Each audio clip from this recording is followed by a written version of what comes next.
The date is December 6th, 2017. The location is the Yankee Air Museum in Belleville, Michigan. The time is 4:30 p.m. Today, the person being interviewed is Marjorie Mary Sutherland Haskins. Right. Marge was born on March 12, 1923. Marge worked at the Ford B-24 bomber plant at Willow Run, Michigan during World War II. This interview will be conducted by Claire Kitchen-Dahl. This interview will be videotaped by Jerry Jeshen. The observers present are Linda Bunkowskis and Judy Slater. This interview is being conducted on behalf of the Oral History Project at the Yankee Air Museum in Belleville, Michigan. Marge, thank you for coming to the Yankee Air Museum today to share your memories of the World War II home front with us. The recounting of your experiences while working at the historic Willow Run bomber plant are important for our national records. Please state your full name, including your maiden name.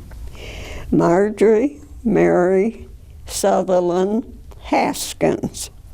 Where and when were you born? I was born on March the 12th, 1923 in Carlton, Michigan. Now, what were the names and occupations of your parents? My dad's name was Charles Sutherland, and he was a barber. And he had a barber shop not far from our house in what there was the hotel in Carlton. And how about your mother? My mother, well, was, you want her full name? Sure, her name too. Is Florence Gregory Sutherland, and she was a housewife, and also, I guess you'd call them a midwife, where she used to go out and take care of women when they were having their babies at home, and then she would stay and take care of them. And while she did that, of course, we lived with my granddad and grandfather, so we had somebody in the house to take care of my brother and I. Okay, and then what was your brother's name? My brother's name was William Sutherland, and he was born,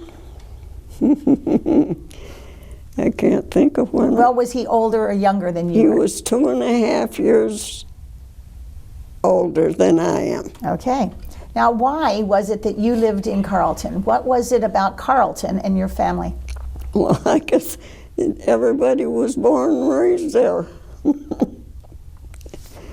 And your mother, was she born and raised there too? No, my mother was born in Pontiac, and she moved to Carlton when she was 15. And she finished her schooling there in Carlton. And so that's how your parents met? Yes. Okay. What do you remember about family life during those years living in Carlton? Oh, it was a good life, of course. It was during the Depression, so nobody had anything, but we were happy, and we grew our own food, most of it, in our back 40, we used to call it, but it was just a backyard. And otherwise, we had friends, and we did a lot of playing outside. We didn't have any other things. At night, we'd do puzzles or things like that, but it was just an ordinary life, I guess. Well, it sounds like it was fun, and you said your grandfather loved farming or raising vegetables. Yes, he'd raise almost everything, potatoes, and we used to have to take a jar and go out and put dump the potato bugs in the jar and get rid of them.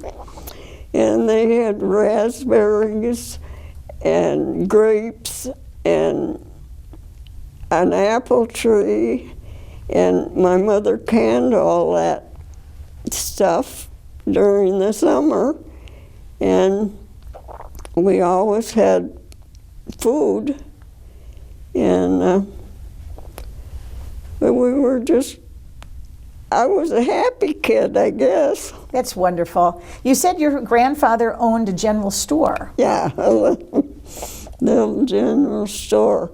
And I can remember when I was probably 8, 9 years old, we'd come home from school and we'd stop at the house.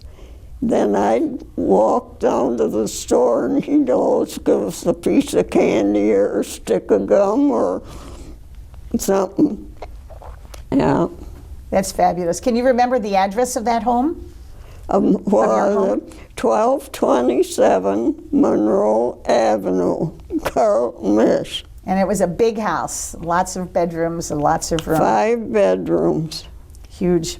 Okay, now what's this story you told me once about your grandfather and cornmeal mush? Oh, every Sunday afternoon, he'd get out the old iron kettle. It was a big one that had 3 spokes on it that set on the heat, and he'd boil this water. Then he had cornmeal, and I can see him stirring it with a wooden spoon and that cornmeal going down in there and making mush. And on Sunday night, we'd have mush and milk for our supper. Then Monday, we'd have, after it cooled down, they'd put it one called dripping pans. And it would get solid, and then they'd slice it. And on Monday, we'd have fried mush with syrup for our lunch. When we always came home from school at lunchtime for lunch. And did you like this cold mush? Oh, it was good. All right, speaking of school, tell us about your education. Well, I started in the kindergarten there in Carlton and went all the way through till I graduated in 1940. And it was just walking to school with the kids and walking back home, and it was just an ordinary life. For a while, though, you had to go to school some other place. Well, it burnt down, and I can't remember the year that it did. But then, just across the street from where I lived, and 2 buildings down, was the temple. And that's where a lot of us went to school. And then you said you graduated in 1940. Yeah. Do you know how many were in your class? 38 is what I remember. And I remember that one of my classmates was the first one to get killed in the war from Carlton. Wow. Now, what do you remember about the beginning of the war in Europe in 1939? Now, that's before the United States was in. Not too much. Of course, that was the year my dad died, and everything was kind of up, and you just don't remember a lot of that. Did you listen to the newspaper or radios or read the newspapers? The paper we did, I don't remember the radio so much.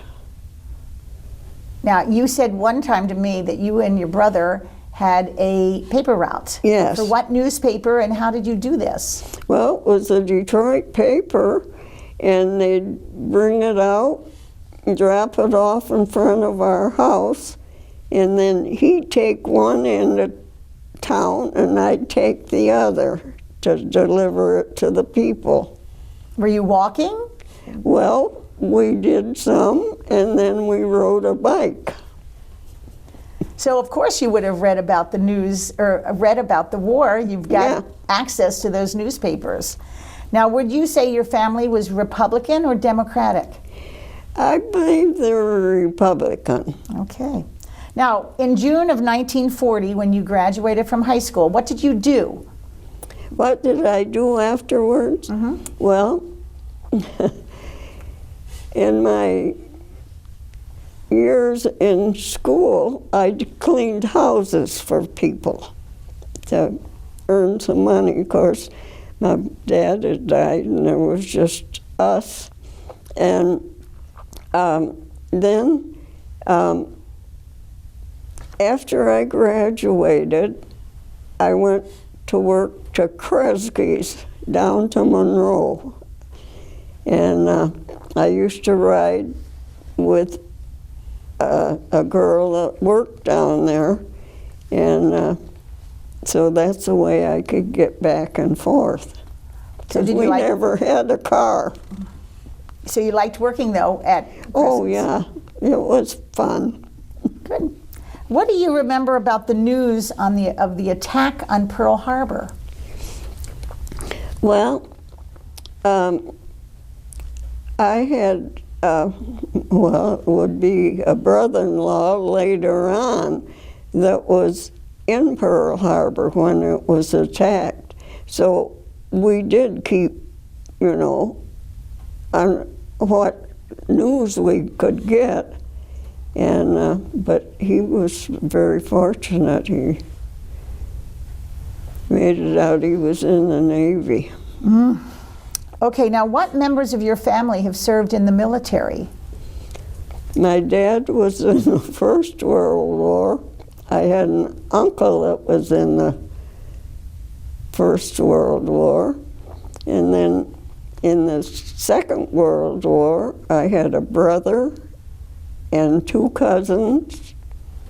And of course, my husband, after we got married, So your brother William, was he in the Army? he was in the Army. He was in the Pacific.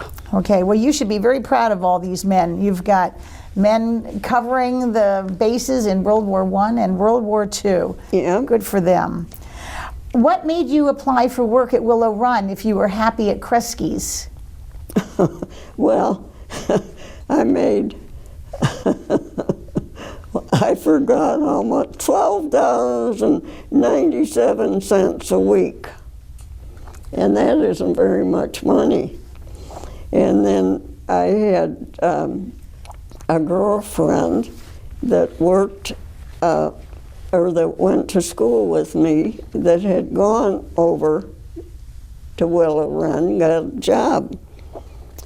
And so she talked me into going.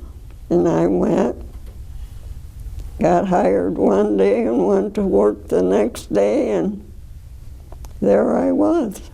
So that was in what year, probably? Oh, that must have been, what, 42? Okay, 1942. Now you knew a girlfriend there, and were you afraid to apply there, or did you just bunk in and say, No, it's it? I wasn't afraid. We didn't, we weren't afraid to do different things like they are today. Okay. Did your mother think it was a good thing that you were here? Yes. Okay. Now, where did you work when you were in Willow Run? What was your job? My job was keeping track of all the press, the dyes that went in the presses for the whole plant, and also if they were sent out. We all had it, or we had it on record.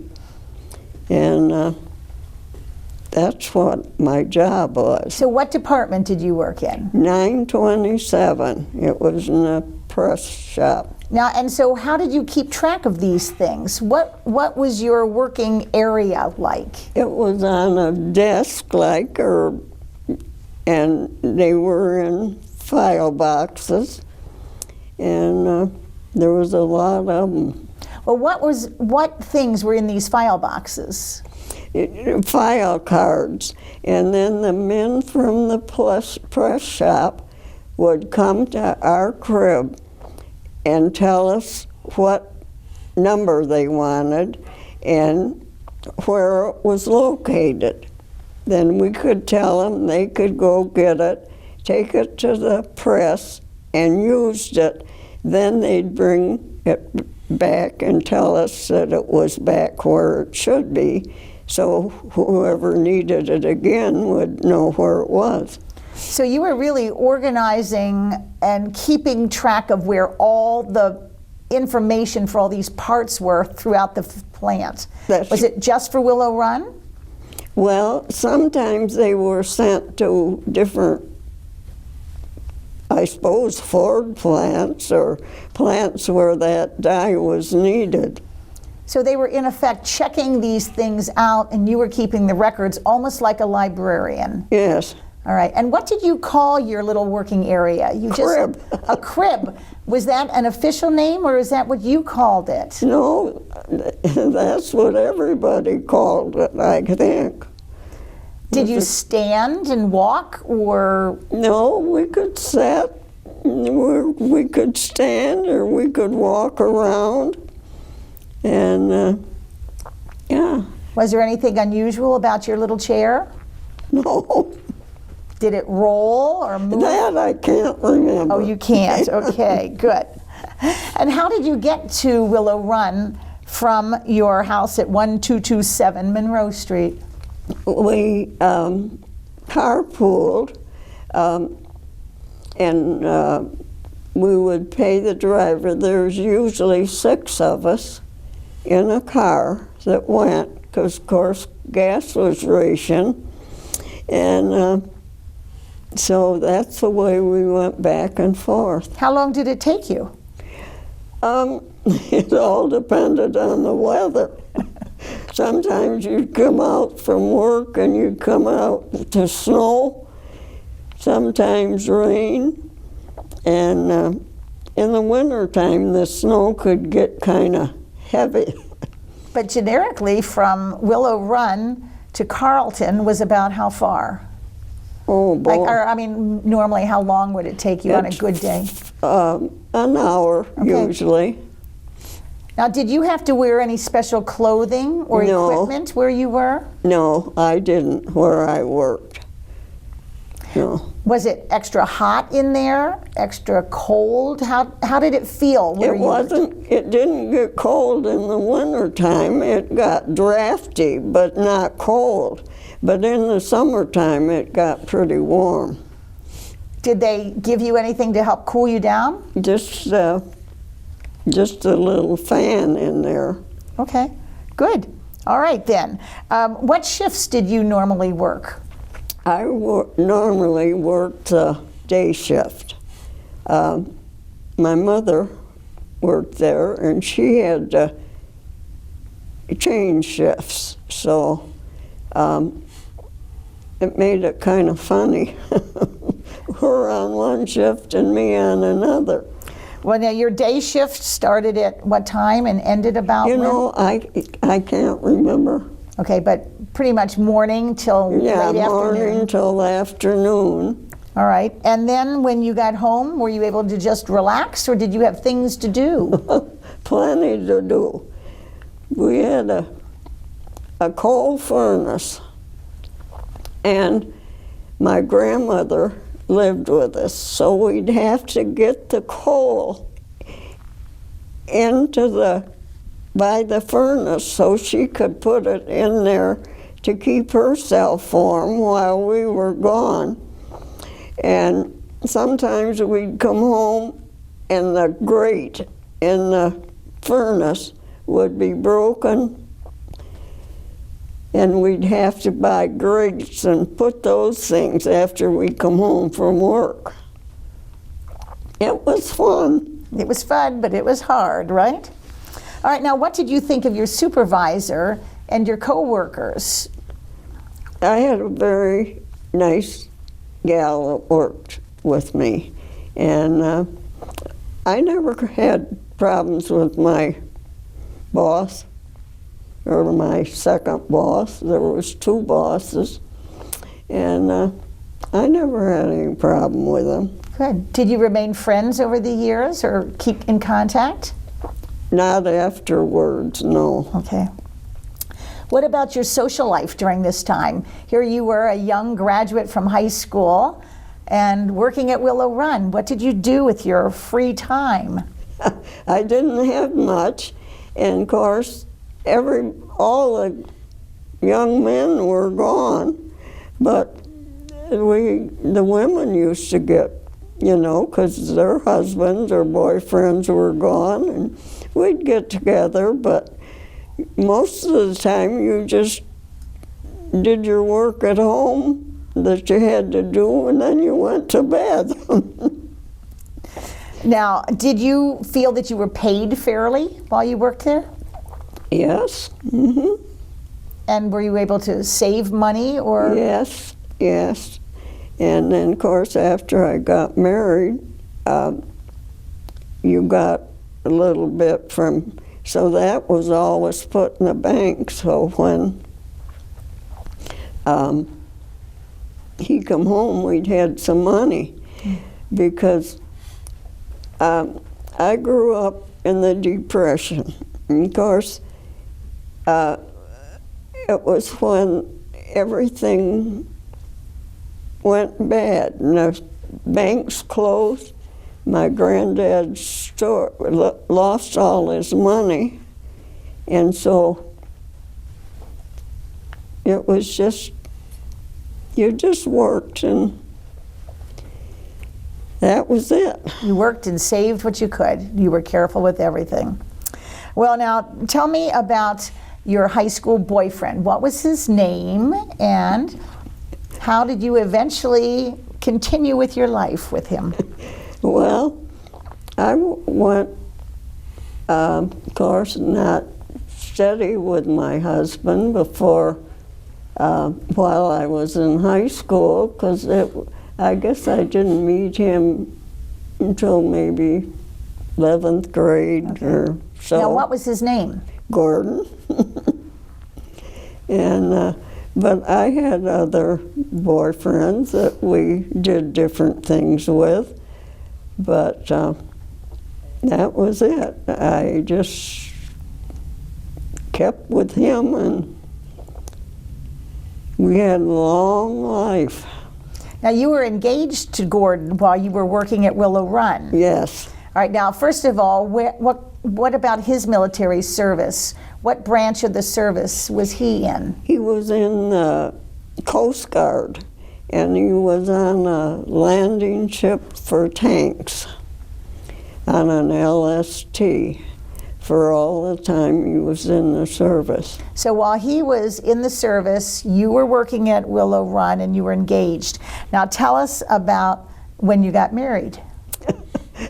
Well, he come home on Tuesday, we were married on Thursday, he left on Saturday, and he came home once on a 3-day pass after that, and then he was shipped out, and he was gone for 2.5, 3 years. So you got married then while you were at Willow Run. They Yes. gave you some time off, and then you...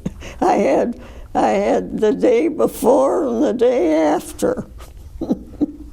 And tell us about your wedding party.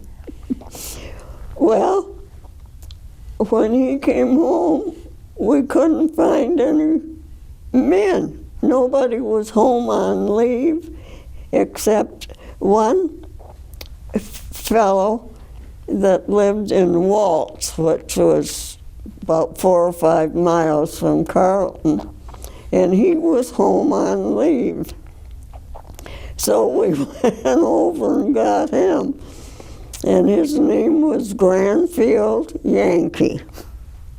And he was in the Army, And of course, Gordon was Navy. But it was quite a deal trying to find somebody to stand up for you.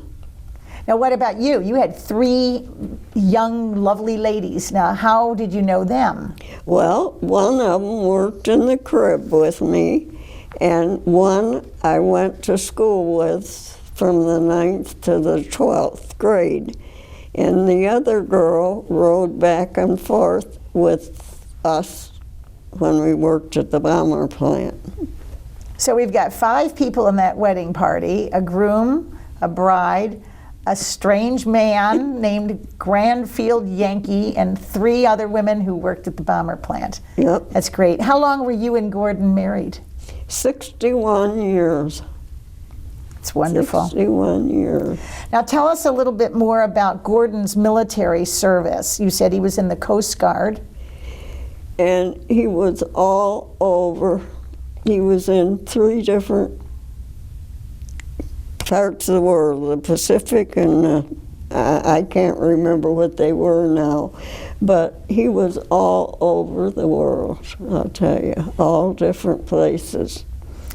And I've got his diary. He wrote a diary from the time he left the States until he got back, and telling the different places, India and Suez Canal, and I can't remember all the things that were in there. Of course, it's been a long time since I read it, but yep, he saw a lot of telling about where they'd get bombed in the middle of the ocean, and it was different. Now, did he see action? Oh, Lord, Did he see it in D-Day? Yeah, he was wounded in one of the attacks, and but he was very fortunate. He got hit by shrapnel, and it just missed his eye. It was on his face, and that's when he got the Purple Heart for that. Now, you said he was on a landing craft, LST 176. And what did that do during D-Day? What did they do? They went from England to France across there, and they'd load with troops and equipment and take them across, and then open up the doors, and out they went. Did he talk about his service afterwards? No, not much, not much. It was a difficult transition to civilian life once this was over. Well, how did you and your mother manage this big house during the war? We just did it. You had to do it, and there was no question. And of course, you had food stamps, but I was very fortunate because the girl that worked in the crib with me lived on a farm, and she had 3 younger brothers, and they got meat or food stamps, and they didn't need them because they lived on a farm, so she'd give me some, and so we had food. That's wonderful to be able to share that kind of information and that kind of assistance with friends. Yeah. Good for her. Now tell us about the silver bracelet that you're wearing right now. One of the foremans in the press shop came one day. He was the nicest man, and his wife was the best cook or dessert maker, and he used to bring us lunch, and we'd try to find it in the press shop so we could get in it. Well, he came one day and he says, "Marge, here, I got something for you." So he made me this bracelet out in the press shop someplace. I don't know. But that's it. And what does it say on it? It says 1945. Marge, 1945. And that's straight off the presses, right? Probably part of one of the dies. Now tell us again about your mother. Give me her name, and then tell me what she did at Willow Run. Her name was Florence Sutherland, or Gregory Sutherland, and she worked as Rosie, as one of the riveters. And she says, she used to say, "See my fingers? That's from holding the riveter." Her fingers were all crooked, and well, I got one that is, but but she never complained. So now, did you work together at No. the same shifts? Well, most of the time, but my foreman was very obstinate about me going on afternoons. So I didn't very often, but once in a while I could talk him into to go on afternoons. But So if you were on the same shift, you carpooled together? that's right. And otherwise, there were other people from Carlton that she rode with.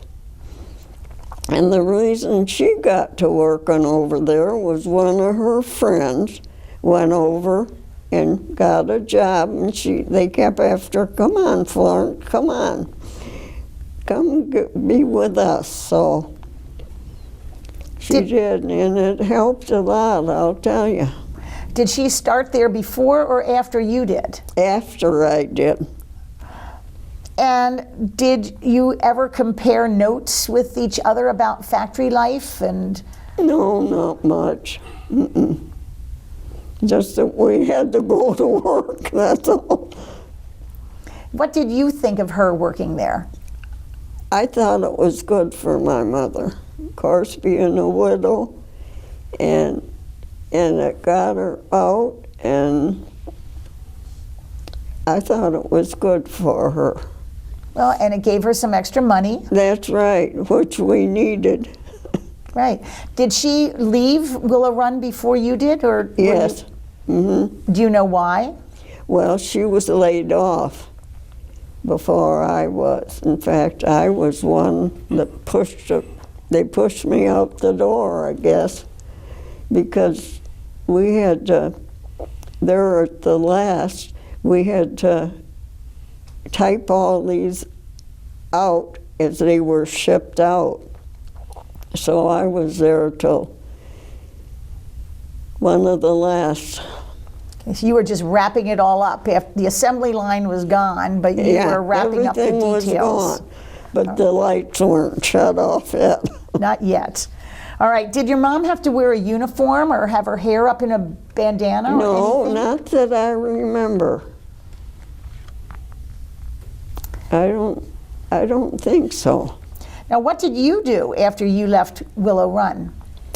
Well, I left just before Gordon come home, and I was never going to work again. I didn't have to. That was a joke. So did you work again? Oh, yeah. Where did you work? I worked at Kaiser Fraser for a while. That was at Willow Run. And then I worked at the ice cream parlor across the street from our house, and just this, that, and the other thing. What about Gordon when he came home? What did he do? Not right away, he didn't. But then he went back to where he was working in Monroe at the steel castings. And he worked there for a little while. Then he went up to the Rouge and worked to the Fords. I think a lot of people did that. They went on to the auto industries again But after. then he didn't like that drive up there and being closed in. And he was worked on, I won't think of the name of it now. It was in a crib, and it worked in keeping lines going. So. Now, during the war, did you do any kind of volunteering, or were you just busy working and helping with the house? We were just busy. And of course, we made different things for, like quilts and socks and stuff like that, but you didn't have much time to do. Now, you have a picture that you showed us of the VFW. Yes. Now, what was that story? Well, after the war, Gordon was the second commander of the VFW there. And then we formed the auxiliary. And I was one of the charter members, and I'm the only one left out of that. And what was the purpose of your VFW auxiliary? Oh, we helped the veterans because they built a hall out there, and we used to have euchre parties, and we had committees that we had to make the sandwiches and things that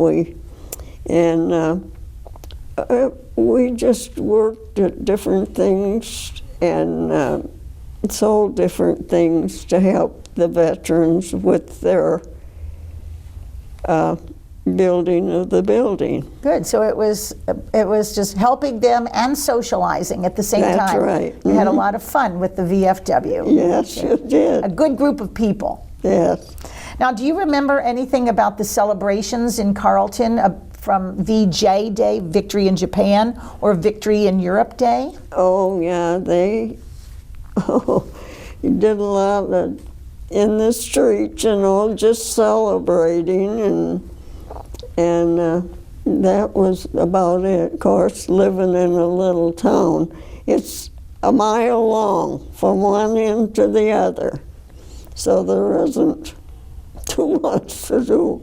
Well, we know that because you were able to take half of the city with your bicycle and the newspaper, and your brother took the other half. Now, when was your daughter Linda born? In 1954. We were married 11 years before she was born, and she was it. We had her, and there was no more. And So she was born in Carlton? Milan. In Milan. How did you get to Milan? Well, Gordon worked in the hardware store. It was right next door to us in Carlton. And they had 3 stores, one in Carlton, one in Flat Rock, and one in Milan. And when they went on vacation, they'd asked him if he'd work for them when they were on vacation. And then one of the owners just got too much to do with 3. So they asked Gordon if he would buy the one in Milan. So he decided that's what he wanted to do. So we went in debt from here and bought the hardware store in Milan, and we were there for 20 years. And more than that, I guess. Did you work in the hardware store? I did some, but not a lot. Of course, I had Linda, and